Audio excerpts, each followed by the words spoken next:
Salut à tous, aujourd'hui je vais vous faire la lecture du morning brief du Discord de Derivative Trading. Alors, on va commencer avec le calendrier économique pour vous montrer tout ce qu'on a aujourd'hui au calendrier éco. Alors, aujourd'hui, on a le PPI anglais, Price Index pour la zone GBP. On aura aussi le corps inflation pour la zone GBP, PPI toujours. On aura aussi l'inflation italienne, les adjudications à 7 ans pour la zone GB. On a les adjudications à 30 ans pour la zone allemande, les indices MBA, Mortgage, 30 ans, Market, refinancement, Purchase. On a aussi les ventes manufacturières pour le mois d'août, les ventes de nouveaux véhicules, la balance commerciale américaine, les adjudications à 17 semaines pour les bons du trésor, le budget mensuel, attention, les changements de stock pour tout ce qui est pétrolier américain, et on a la balance commerciale japonaise. Voilà. Attention aussi, aujourd'hui on a l'expiration du contrat du VIX. Très important à garder à l'œil car on aura des mouvements assez volatiles potentiels ces 3 prochains jours. Alors, focus. APAC, Asie-Pacifique. Les marchés boursiers de la région étaient mitigés avec des baisses initiales observées suite aux pertes enregistrées à Wall Street à la suite de résultats décevants d'entreprises comme ASML et LVMH. Fed. La membre de la Fed, Mary Daly, votant en 2024, a déclaré que si les prévisions sont atteintes, elle s'attend à voir une ou deux baisses de taux supplémentaires cette année. Géopolitique. Israël aurait informé l'administration Biden des objectifs généraux de l'attaque prévue contre Israël, sans entrer dans le détail des cibles spécifiques. À venir, principaux événements et publications à suivre, notamment l'inflation au Royaume-Uni, les prix à l'importation-exportation aux États-Unis, les commentaires de la présidente de la BCE Lagarde, les données d'offres au Royaume-Uni et en Allemagne et les résultats d'entreprises comme Citizen Financial Group, US Bancorp, Abbott Laboratories, Morgan Stanley, Prologis et Whitebread. Open Europe. Récap. États-Unis. L'indice S&P 500 a baissé jusqu'à environ 5815. Le Nasdaq 100 a perdu 1,4%. Devise. Le dollar s'est stabilisé après avoir atteint son plus haut niveau depuis environ 2 mois, suite aux déclarations de l'ancien président Donald Trump défendant des propositions visant à augmenter drastiquement les tarifs douaniers sur les importations étrangères. Politique monétaire. Raphaël Bostic, président de la Réserve fédérale d'Atlanta, a déclaré s'attendre à un ralentissement de l'économie américaine cette année, tout en restant robuste. Il a ajouté que la trajectoire baissière de l'inflation pourrait connaître quelques soubresauts. États-Unis. Les contrats à terme sur les indices actions américaines tentent de regagner un peu de terrain après les récentes baisses observées par rapport à leur plus haut historique. Le futur S&P 500 (ES) gagne 0,1% tandis que le futur Nasdaq 100 (NQ) progresse de 0,2%. Europe. Les contrats à terme sur les actions européennes indiquent une ouverture négative du marché au comptant. Le futur Eurostoxx 50 recule de 0,7% après que le marché au comptant ait clôturé en baisse de 1,9% mardi. Closing Asia. Les actions en Asie ont baissé alors que les investisseurs se demandent si le rebond lié à l'intelligence artificielle a encore de la marge. Les actions chinoises ont fluctué avec une conférence de presse prévue jeudi. L'indice MSCI Asie-Pacifique a reculé pour la 3e séance, avec des pertes pour les valeurs liées aux semi-conducteurs comme SK Hynix et Samsung Electronics après des perspectives moroses de l'équipementier ASML Holding. Les contrats à terme sur les actions américaines ont légèrement progressé, tandis que ceux sur les actions européennes ont reculé. Les rendements des emprunts d'État américains sont restés stables pendant les échanges en Asie. Les actions chinoises ont fluctué entre gains et pertes mercredi, tandis que l'indice Bloomberg des valeurs immobilières chinoises a progressé. Les investisseurs se préparent à la conférence de presse du ministre du Logement jeudi. L'accent sera mis sur la promotion d'un développement stable et sain du secteur. La volatilité des actions chinoises a été élevée depuis fin septembre lorsqu'une série de mesures de relance de la Banque centrale a suscité un regain d'optimisme qui s'est rapidement refroidi. Les attentes se renforcent pour voir si les autorités sont prêtes à déployer une puissance de feu plus importante pour redresser l'économie et les marchés. Selon un expert, les annonces ne pourront aider les actions immobilières que pendant 1 ou 2 jours, mais pas l'ensemble du marché.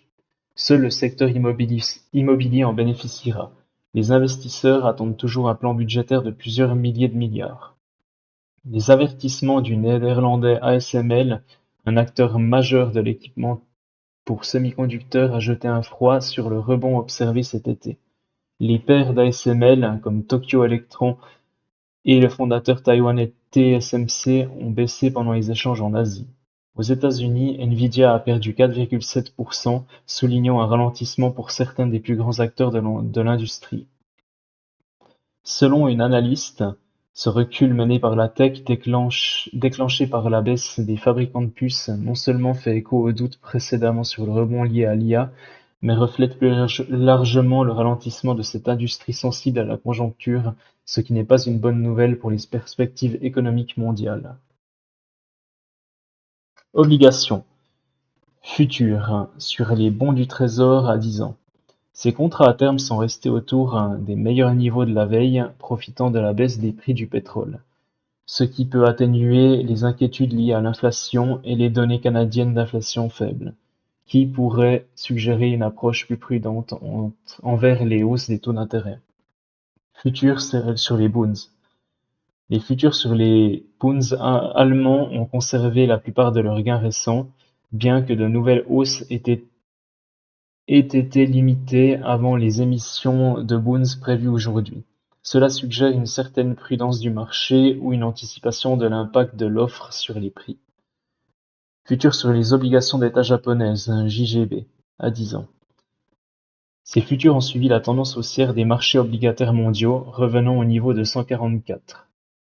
La hausse a été soutenue par un sentiment aversion au risque au Japon, où les investisseurs se tournent souvent vers des actifs plus sûrs comme les obligations d'État, et par des commandes de machines décevantes, indiquant une faiblesse économique et potentiellement moins de pression sur les taux d'intérêt. Matières premières. Pétrole brut. Les contrats à terme sur le pétrole brut ont connu un léger répit après que le WTI, West Texas Intermediate, a rebondi à partir du niveau de 70 USD par baril. Cependant, cette reprise est marginale par rapport à la récente chute des prix. Cette baisse s'explique par des inquiétudes concernant la demande en provenance de Chine et des informations selon lesquelles Israël éviterait de cibler les installations pétrolières et nucléaires iraniennes. De plus, la publication des dernières données sur les stocks de pétrole a été retardée d'1 jour en raison du récent jour férié fédéral.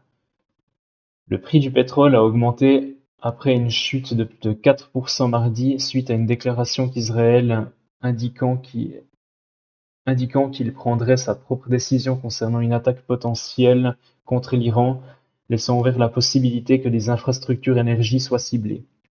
Le marché pétrolier a connu des fluctuations importantes ce mois-ci, sous l'effet des tensions au Moyen-Orient et des efforts de la Chine pour relancer la croissance de sa consommation pétrolière, en tant que plus grand importateur. Les traders réfléchissent également aux perspectives du marché pour l'année prochaine, alors que l'Agence internationale de l'énergie a mis en avant le risque d'une surabondance mondiale. Christoph Rieger, responsable de la recherche sur le taux et le crédit des Commerzbank AG, a mentionné que les mouvements des cours pétroliers semblent être fortement influencés par le trading automatique. Il soulève la question de la pertinence de réajuster ses prévisions d'inflation à long terme sur la base de ces fluctuations. Or, le cours de l'or au comptant est resté soutenu, bien que les gains aient été limités en raison de l'absence de mouvements significatifs du dollar.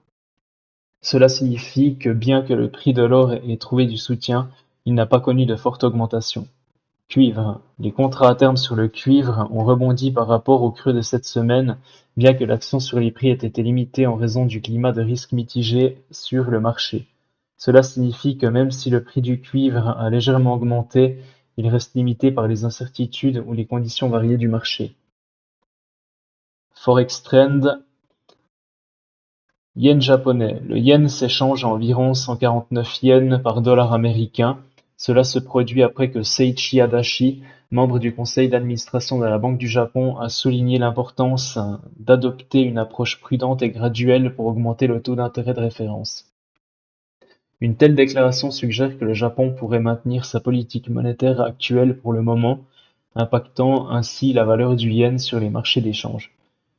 Nouvelle-Zélande. Le dollar néo-zélandais et les rendements des obligations souveraines ont diminué après une baisse significative du taux d'inflation annuel au cours du troisième trimestre.